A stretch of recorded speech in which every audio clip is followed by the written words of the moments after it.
All right, let's go. Hi. Hey. And how is she? He. Doesn't matter. Good, good, good. Are you changing your Yeah. facial? I just put a little color on it. Wow. And I So look so pale compared to you. here, wait, hold on.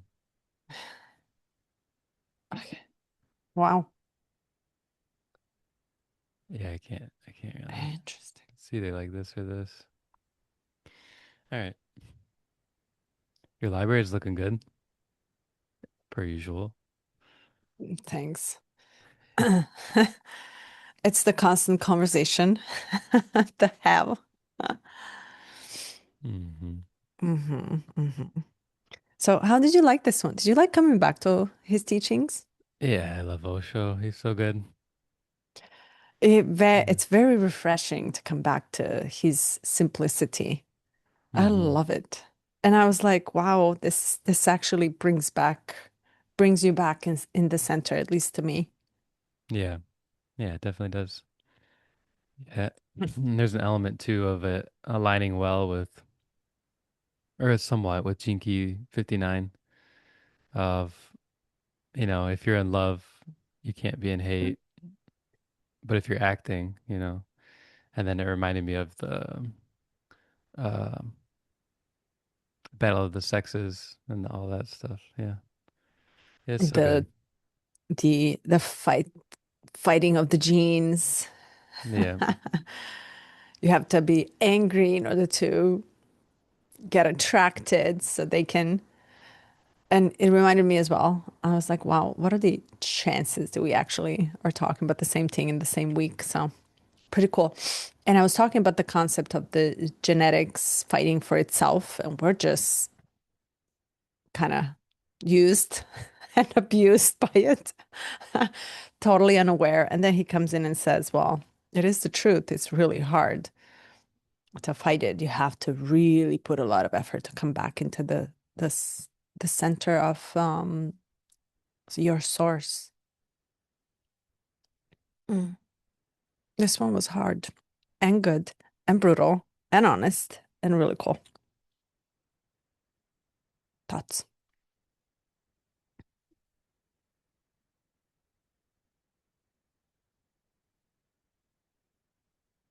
Did I lose you?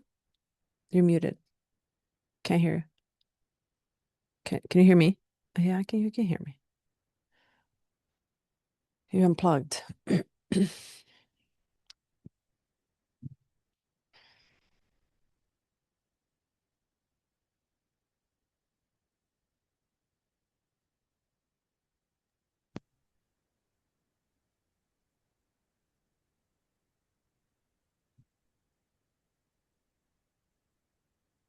Mm-mm. nothing. Yes. Hi. Yes. Oh, Okay. I don't know what happened. All my plugs are good.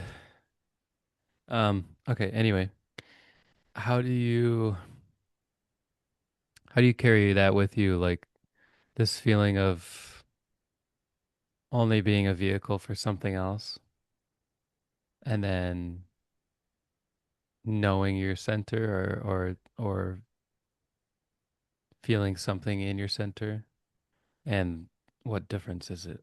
Is it different? I think it's really good to understand the difference. To actually, I almost have to satisfy the mind so it doesn't search anymore and get to that Mm-hmm. acceptance through the mind. Um, so I understand. And you know how back in some of the teachings before, he taught you express yourself through one of the centers. So it's not wrong, is how I understand it, but it helps confirm the route that I end up in without knowing where, how that feels, without having an effort and attention to understand the feeling or to accept it or to acknowledge it, to feel it, to sense it. I think I would easily leave it I would easily come back into the chaotic mindset, mind's way of actually searching endlessly. So it helps me understand, oh, okay, but this is, he puts it in the word, the experience of the body.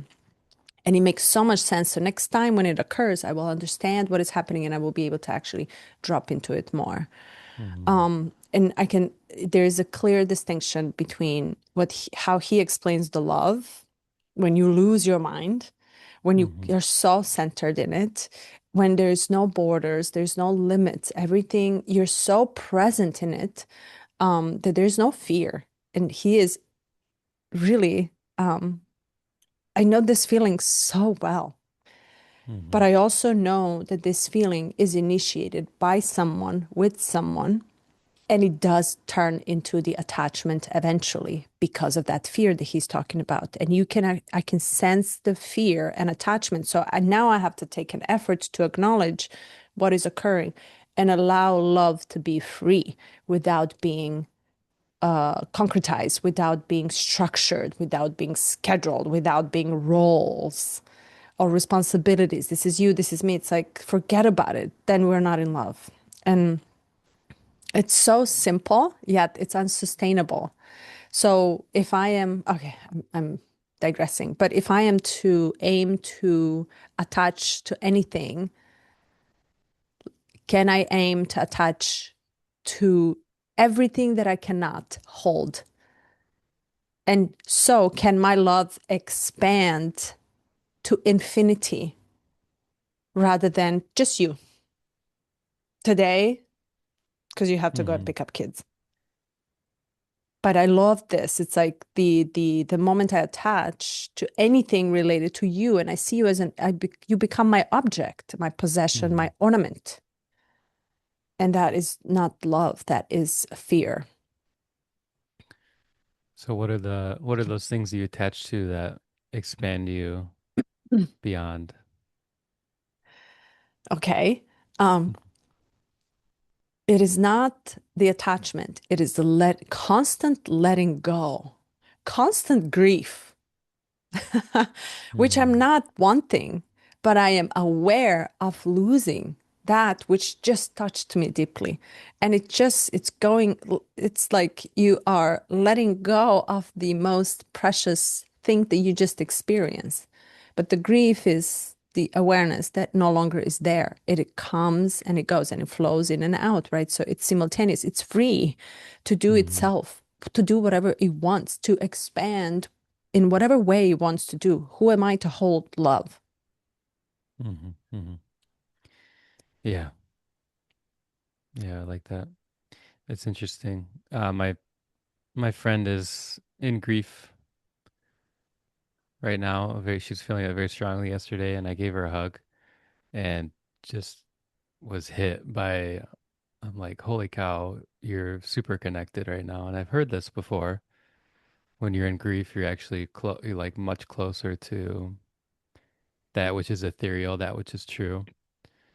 But I could feel it in her, and it's like this weird, like you're holding the paradox so closely to your heart, and yeah, it's like all you have is the moment, really, because she would go from processing the sadness and then feeling the joy on the other side of the same emotion, of the same feeling. It's very embodied. It's like intensely embodied. Um, and there's a relationship that we have with our own bodies that kind of points us to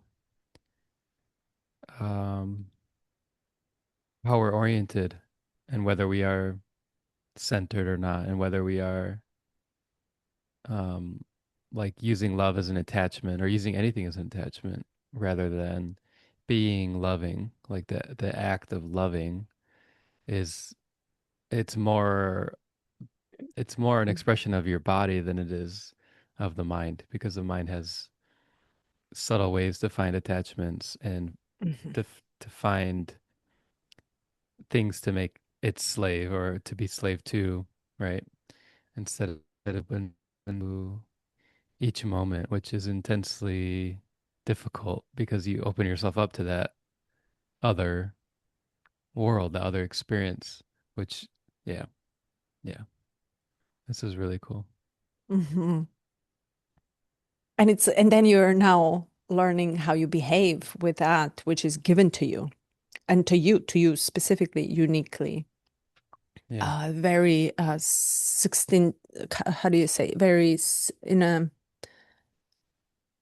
independent way of anybody else or anything else around you. You are given this moment at any given time. And we're so easy labeling things. So can we let Hmm. go to label anything? The grief is so much love Hmm. unexpressed, right? And it's the capacity, the bigger the grief, the bigger your capacity to love is. It just shows your heart's ability to love that much. Hmm. Hmm. Yeah. Beautifully said. And anger, if you really think about anger, we get angry because also because of love, Hmm. because you want to protect love, its innocence, its source. And we have all these layers of defense mechanisms that we're actively protecting one at the same, one and the same. Hmm. But to Yeah. experience this and live in it all the time, I think that the whole perception about it has to change. There's not even a story. And it comes through the experience of, I think, when you fell in love with Carly, you Hmm. lost your mind. Do you recall how crazy you were about her? Crazy. Well, taboo crazy, okay? How normal you Hmm. became and superhuman in nature, steady, concrete, almost like Hmm. settled into, your way. I love you. That's it. That full stop. I am in love. Yeah. Yeah. It wasn't logical. I didn't sit down and talk about it with my family or discuss the pros and cons. It was like just a knowing. It was just like a happening. Byron Katie, she says, whenever you say I love you, whoever that you're saying it to, why do you give them the credit? Just say I love. Hmm. I don't want to give Michael credit. I love. It's mine. Hmm. Hmm.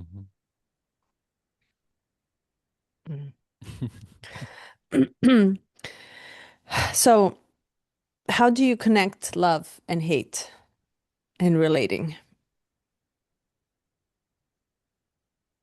This exchange, constant exchange. Yeah, what I felt was you can only have the truth of the moment with you. Anything else that you bring forth with effort is false, whether that be hate or love. Like he said, a Buddha can be angry, but it's false. It doesn't have any backbone to it, and then we'll know that he's to deceive. But essentially, it down to it just is like, it's much to kind of validate feeling that we're just vessels to something beyond or something within. It's like, okay, our genetic desires are going to outlast our own manipulations. Like we're just kind of, vessels to Victims. that. Yeah, yeah, right. But there's another state of recognition that this too that's within me that feels um inhuman in a way. It's like, oh, I'm a vessel to genetic programming. It also is deeply, it's impossible to say that it's separate from the universe and then what intelligence might be incorporated within my body. It's like it's all here and now. It's all this the illusion of no. the skin and like me being contained in this vessel, and then there being other, all of it being other, right? It's like this, again, perception of the ego. And that being said, it's a reminder for me that whatever is present in each moment is like deeply not oh, I'm in pain today, but let me try to show up as a normal human being, and I don't want anyone to know what's going on with me, and let me paint this picture that I have it all figured out. And Mm. but really the truth of I woke up and this is the mood, this is my body, these are the aches and pains, these are the the things that are coming up for me, and this truth is It's all. so subtle. Yeah, this truth is all that is. And that to me feels, I think kind of what I'm realizing this year, or like even just right now, is that it is loving for me to accept that I feel anger or that I feel hatred. It is loving for me to accept that I'm recognizing attachments. And it is loving to feel love, of course. Um, but really it's almost like in meditation, you have the river of your thoughts, and you pull back to sit on the bank and just observe. And that to me feels like uh, what what's being pointed at here with Osho is this process of becoming has to enable each moment, and then anything else is denial. And in denial,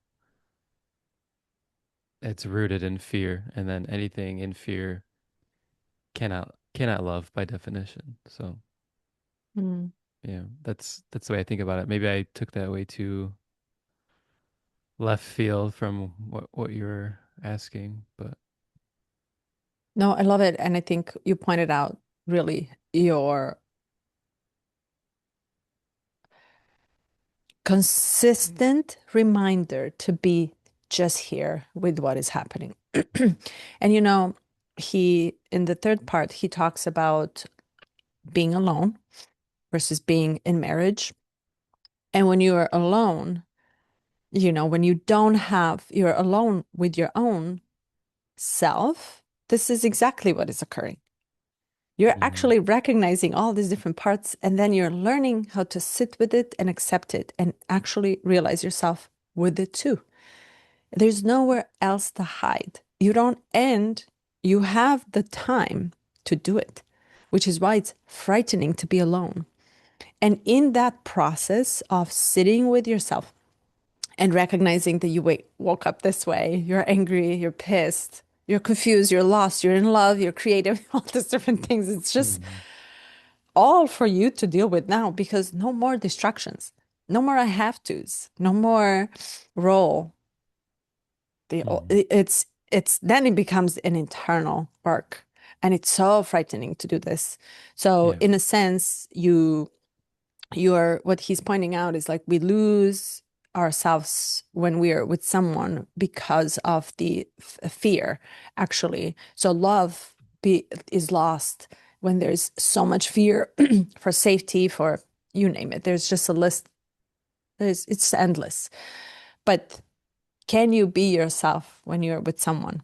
And to be yourself when you're with someone, you really have to find the time to sit alone in silence. hmm And Yeah. in a simple word said, it's like I don't want to, you know, loneliness. I think you feel so much more loneliness when you're laying down in bed with someone with whom you cannot connect. hmm That's the loneliness. It's not when you're laying alone in the bed. It's like there's nothing worse than being feeling lonely in the crowd. But that Yeah. disconnection actually comes with you not being comfortable with yourself. Yeah. Hmm. Mm. Can you speak to that more? You're not being comfortable with yourself. Yeah. Um, I am very comfortable with myself. I became very comfortable. Have you ever, you went to a restaurant to eat alone? Did you take yourself out on date? Mm. It's been a long time. I'd have to, I think maybe once or twice. But it's very uncomfortable at first. You think your eyes are on you. Yeah. And it became so comfortable that I no longer want to go with anyone else other than with Yeah. myself. But you're sitting with discomfort, you know? Mm. And I think you're meeting yourself through the discomfort. When everything is pink and nothing is, there's no rock in the shoe, you actually are not even aware that your fit is fitting the shoe. Like you need a little bit of discomfort to meet yourself, and why run away from it? And Hmm. I tend to think that my life just does this for me. So it just offers it to me. Hmm. It's like it's opening this door and then this door, and I'm kind of like just okay, great. So now I have to deal with this, and I learn how to love that which is occurring constantly Hmm. without fighting it. But letting it go is the key. Everything here, I'm so afraid to let go of my knowledge, my books, but I have to sit with the fact that maybe one day I will need to. Yeah. And it, as if it's not happening right now, but maybe one day I will need to. I will one day face my end in this body. Yeah. Why wait? I can sit with that now and see and meet myself then, right? So, Hmm. Yeah. I gotta let this cat out. He's freaking out. I'll be right back. okay.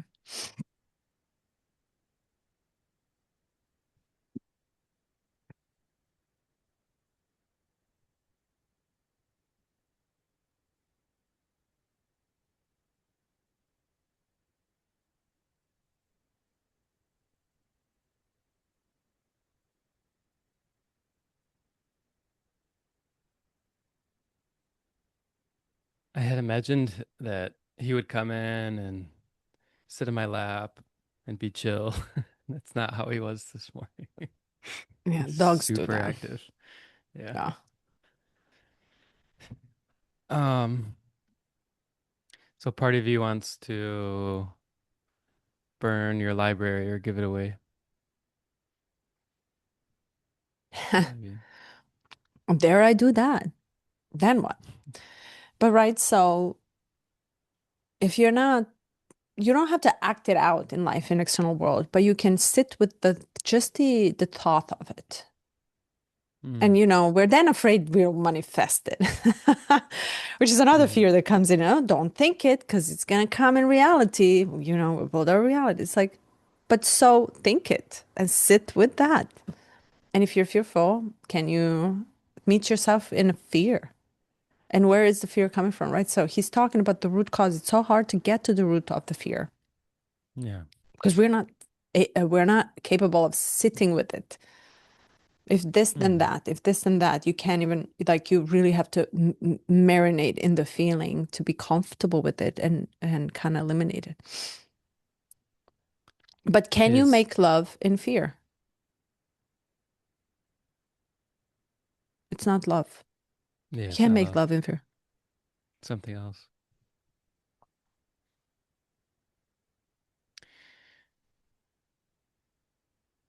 I lost my question. I Oh, have one for you. Oh. okay, real quick. Is your is your root cause death? Like, did you resonate with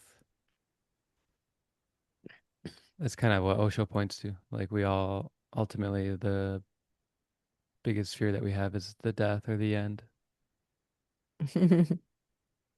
My my roots and causes changed because I Hmm. think the fear it's not the same. And initially, like it was not knowing, it was survival, and then it became rejection, And then it became abandonment. And Mm. then it turned out to be lonely, alone, isolation. Like, I don't know, actually. The more I name it, the more it doesn't make sense to me, but it's there. So sometimes it's there, but the more I sit with it, I was like, okay, well, how does it feel to be full of fear? Hmm. More I sit with it, the more I'm comfortable with it. It's like a learning another language. The more you practice it, the more you understand it. The more you sit with the creation, and we can touch base on this too, how love creates, right? There's no difference between it. It's almost the same essence, but you are the same through these two essences that we name in a different words.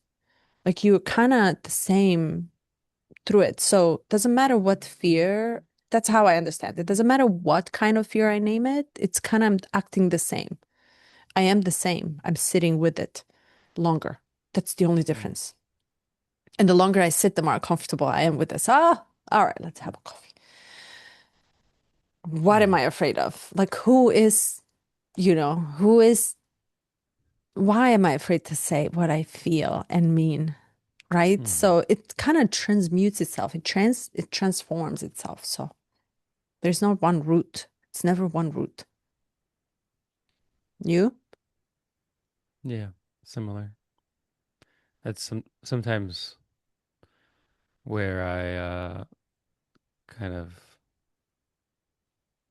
brush off some of Osho is he tends to he's very pointed. He goes right to like it's death, and I'm like, oh yeah. mm. I'm like maybe just have more Maybe later. nuance to it. Yeah. Yeah. When we come closer to it. I Yeah.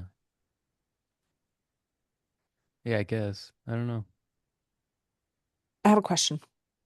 Hmm. I know we're running out of time. So I want to make sure I ask the question. I'm really curious about this, what you're going to say.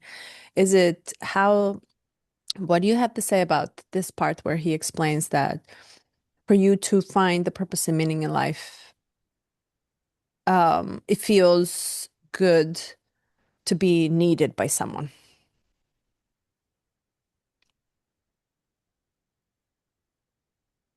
which Yes. often Hmm. happens in relationships in marriage. You feel the need, which justifies our way of being here. Yeah. Hmm. Yeah, I would say for me, I was chasing that feeling for most of my life. And then now, and even still as a husband and father, I was still chasing it from more than just them. And then quite recently, I've been leaning into and learning how to accept that it's already there from them. Like it's plenty, like how much they need me.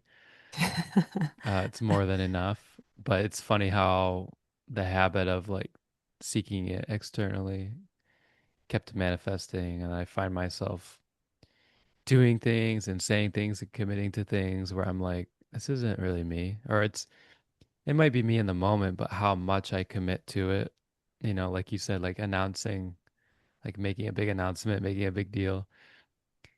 And I can see now like the immaturity.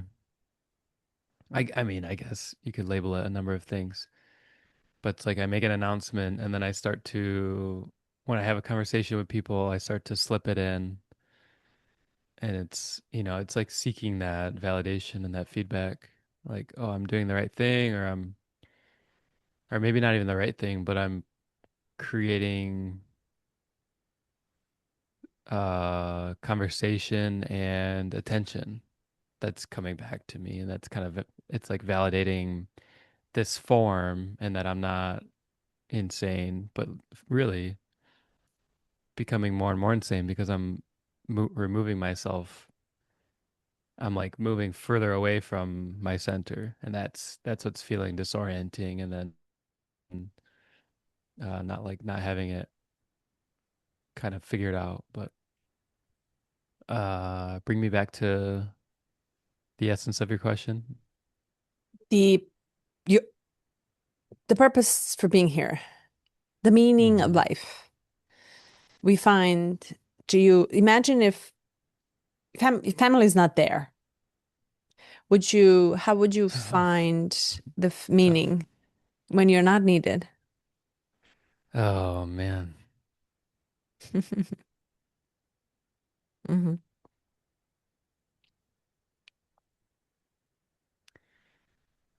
Yeah. It brings up a lot of questions. Like how does that unfold? I know you're saying like they're not there, but it's hard to bring myself to a state that they were also never there. And it's like, so what process of grief am I going through, or am I imagining Just your that meaning. it never occurred at all? Yeah, my meaning. Yeah, I don't. Well, I'm saying what I'm kind of saying is there. I have to take what's current, and there would be so much grief. Mm-mm. Again, it's future. I'm assuming, but I would assume there would be a ton of grief, and that process itself of grieving would bring me through the waves of meaning and hopelessness and despair. Like, I'd be riding those waves, and then would I would be so transformed through that process that me right now I couldn't speak to what meaning I would find on the other side of it. So, it's kind of a cop out answer to say my meaning is where I am and who I am right now, and I can't possibly speak to if I removed all of it. It's like shave your hair, burn all the books, move to the opposite side of the earth. It's like, and then where is your meaning? I guess it's somewhere within in this relationship with self, and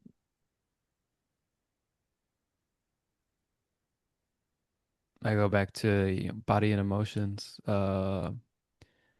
Whatever comes through body and emotions usually is the closest experience I have to truth.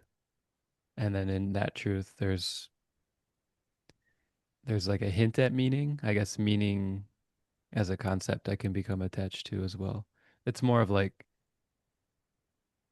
the the the more I can access my own truth, the more that meaning occurs, I guess. Mhm. I often think of old people when they're canceled out from society and they're retired, not no longer valuable as a producers of money and products and slavery. They lose the meaning to be alive. So you can see actually in older people immediate decline in their aliveness and vitality in their physical body because there's no meaning anymore. They're not, Mm. they consider themselves, less valuable. So the question was really more into when you're not needed by anybody else, how hard it is to find a reason to be alive, which opens up the whole concept of, oh, but, right? So I am attached to the meaning of being needed, which gives Mm. me enough reason to go up and wake up and continue, continue, continue, right? But all of that is not love, nor is the devotion, is what he's trying to, how I understand, explain. It's like Mm. you are devoted to external attachments and validation that it's not found within. It's still not enough. It's actually not even close to the reality of why we're actually here. Because we spent our entire life doing that outside of us, attaching to that outside of us, rather than actually finding the reason. And it's a quintessential existential question. Who am I? What is my purpose? And why am I here? And a lot of souls, lifetimes pass up till you get to that actual question. Mm-hmm. I've known people and people that have never asked themselves, why am I here? Or what Yeah. is the purpose of life, right? So, and that's when you enter into more of the unknown and you start pondering and you start discovering the truth, which is frightening slowly and just step in closer, closer. It can take lifetimes, apparently, per some teachings. But yeah, it's very hard to find a meaning when you're not needed in life, Yeah. which brings the point of our future ways and potentials of when you're no longer needed and discarded from work to produce, and you're actually really good in what you're doing. You have to be, you can easily take that as you're just another piece of furniture that Mm-hmm. you don't look that good, you're not shiny, you're not needed for us. But yet if you don't know your value inside, it will crush you. It will crush you on all levels. So Mm-hmm. yeah. Yeah. So when you ask yourself that question, what is my meaning? What comes up for you? Mm.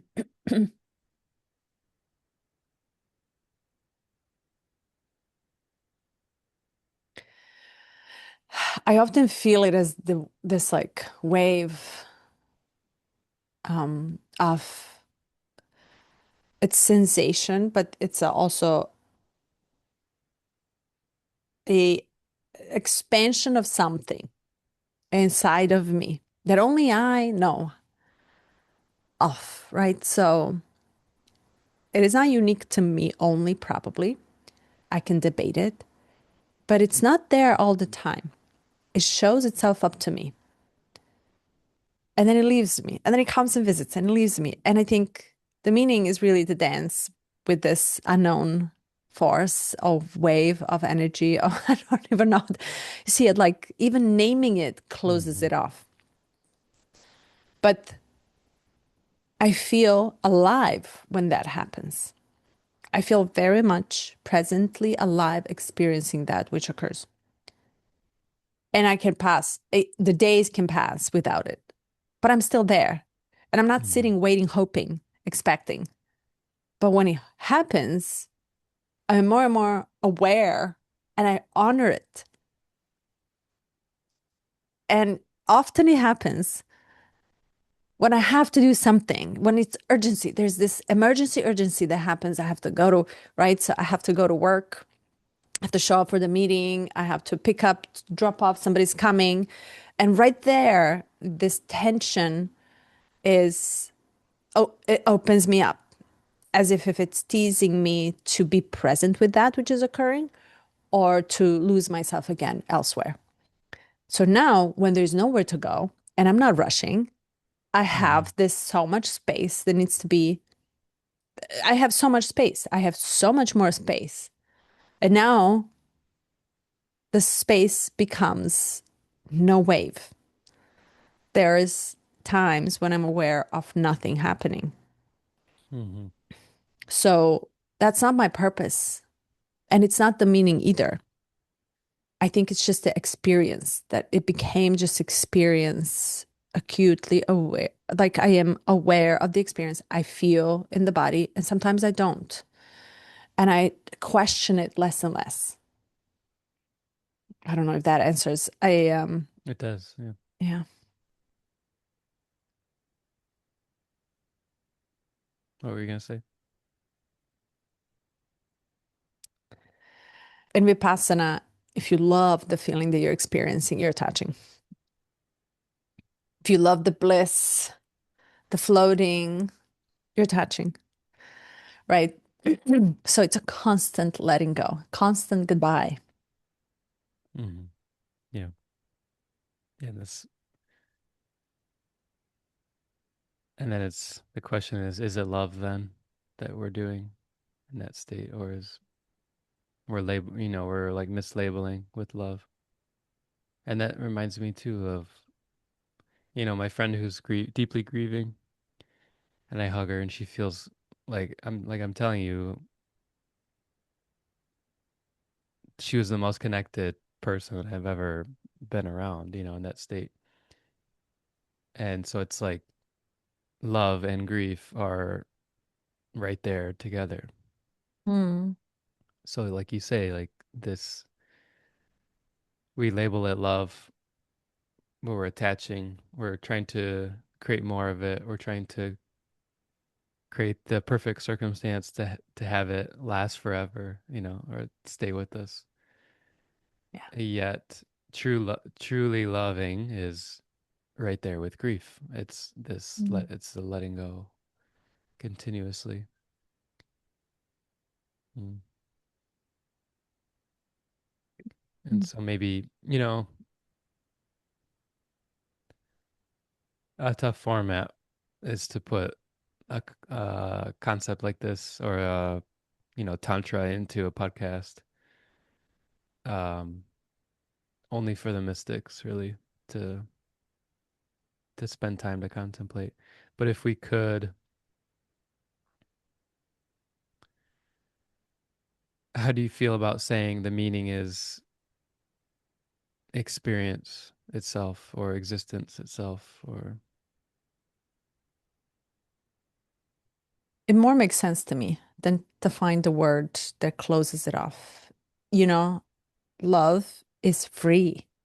yeah. It's the freedom. And I was reading this, and we talked about freedom before too. Do, how often do you have an experience of being you, free in life that it's yours, that you are experiencing? Doesn't matter anybody else, you, that you have given yourself a right and permission to experience. You, I want to cry because it's so powerful to be, to feel free to be just Mm-hmm. the way you are. Angry, grieving, loving, caring, silent, present, absent, just the way you are. And it's always changing. That's the best Mm-hmm. part. Actually, the best part is that it's never the same. Can you be free and be different every time, every moment of your existence? So the purpose is to sense yourself changing, taking more and less space, ch- having rainbow colors, not one color,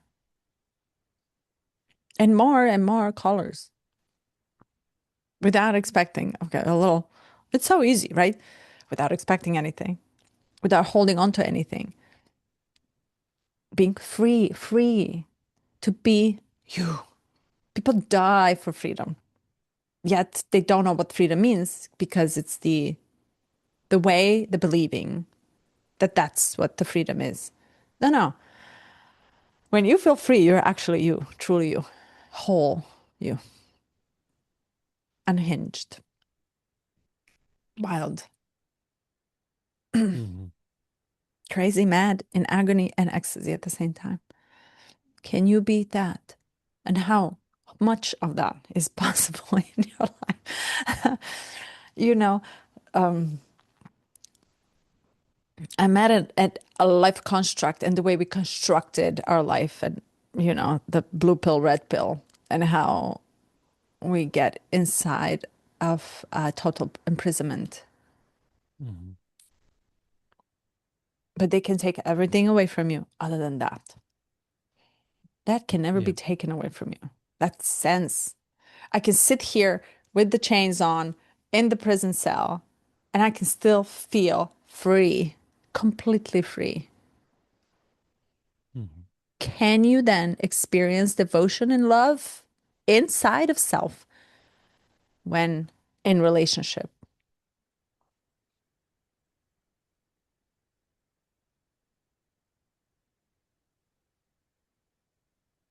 Mm-hmm. I'm not devoted to you. Actually, the devotion is here, Mm-hmm. tested every time. There's another person in front of you. Lost in love every time. Why? Because we don't talk. Our language is kissing and love in Mm-hmm. making. Stop talking. Don't say anything. Mm-hmm. Mm-hmm. No offense. It ruins it all. And here's the best part. You don't even need to say it. I can see it through your eyes because you're right in your head. Right after orgasm, you went right back into the head. You lost me, self, and everything else. Mm-hmm. Right? So it does happen, but it happens so fast because I think because we're not practicing to be here, this practice, to be Yeah. to be inside. Yeah. You tell That's me. We're in a total opposite of it. I can sit here and play with the meanings and like explore. How are you experiencing all of that?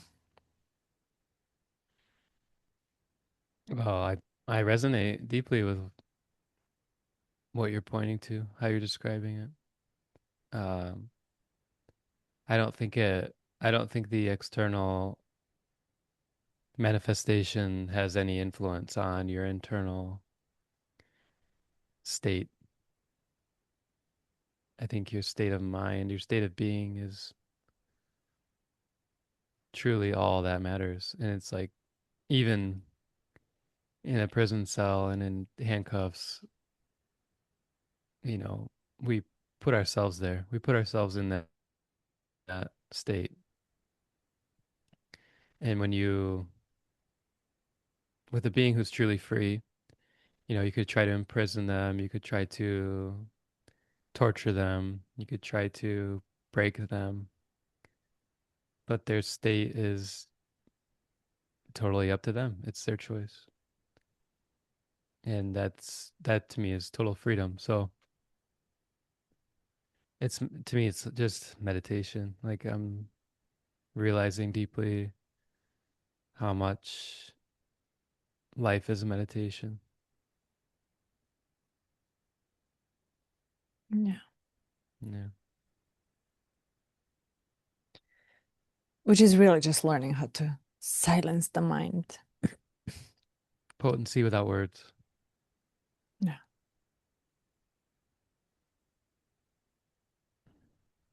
But I'm grateful for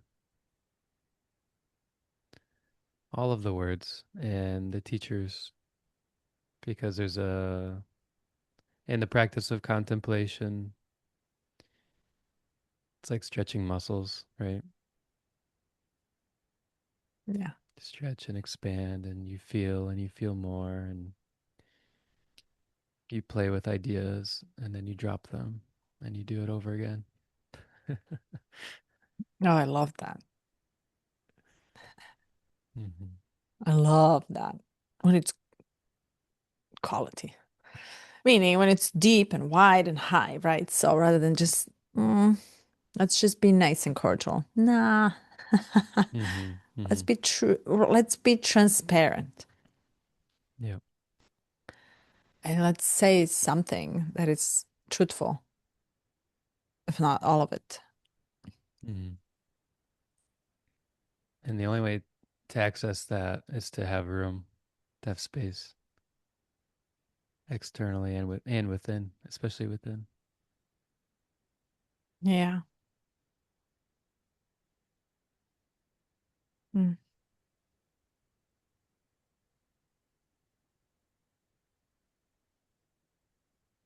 So we got to fight for 1 hour a day. That's all. And it's so easy, he goes back and really like in a sense, I'm not married. I didn't grow up in a married household. The concept is so strange to me. Um, I've never thought of it as the only way. I've never dreamed of being a married woman, right? So, in a sense, I was wildly brought to the world into a no structure, right? So, and I'm sup I'm told I'm supposed to be victim by it, but I don't feel victimized by it, right? So it's strange when I read about the concepts of marriage and relating and relationships and just this massive amount of obligations. I feel for love. I feel how, and so when relationships, non-married relationships, turn out to be almost exactly like marriage, it doesn't matter paper, not paper, it's the Mhm. same exact role that we get in, enter into it. I feel for love and I fear for love, meaning I feel that love cannot sustain to be because it's not free. It's literally choked. Mhm. The essence of love, right? So, and it's we're left to just experience it in the honeymoon phase, first sexual acts of the intimacy, when you are actually not your mind, when there is no role and obligation and to-do lists, right? So, for that only reason, I will never marry. For that reason alone, I will never marry because I will lose the sense of love as essence. I would not no longer know how to come back to it because I'm bothered by it so much. I'm bothered Mhm. by everything else that it's imprisoning me. So I feel, I see a married couple, and I'm not talking you because I don't know how you are with it, with your marriage, right? So you speak very highly of your partner, and I love you guys. So it's like, I don't notice the struggle. You're not talking about it, you're not complaining, but I see how much of a choke it is that you turn out this what you thought is love into a hate. You complain. You literally, it's all about and against the other, and how it's we lose ourselves totally, that we want to change that, not Mhm. us. Look how Yeah. much you lose of self by just in this construct, and only and simply because love is choked to death. Mhm. It is no longer free. I'm not allowed not to love you today. Who says so? I really don't love you today. I don't experience love for you today. What's the problem? Yeah. It's Mhm. like, what's the problem? Now I have to explain myself and I have to make sure you still know Mhm. I'll be there no matter what. It's like, it's so much effort to hold onto something that it's naturally not to be held like that, not to be attained, not to be sustained, concretized, nothing. It's love of a magic that placed in the bottle, capped on, in the pocket, turns to poison. And we are poisoning ourselves by because we don't understand the concept and we don't give it any other perspective. It's really hard. It's attached to neediness, to the fear, to the safety, to and it breaks my heart. People die from heart attacks, but they might be dying from broken hearts too. We don't know. Mhm. Yeah. Why? Oh, explain to me why everybody turns ugly when they're married. Mhm. They abandon their bodies, their self. Why? Where's love for self? So you gain weight, you get the belly. Like why? No make not there's no self-love, right? So how is this possible? So I feel for love and Mhm. how much we are lost in we get lost when we're in relationships actually, but not in a real sense. We get lost into obligations and performance. Mhm. Yeah. Totally. Yeah, and the mind plays so many tricks. And that's what it comes down to. We could get into we could get into it more deeply at some point, but I think we're wrapping up here. So You gotta go. Well, this was really nice. Thank you so much. yeah, Loved beautiful. it. Yeah. 1 hour is everything. Okay, thank you. Hmm. Enjoy. Much love. Ciao, Eric.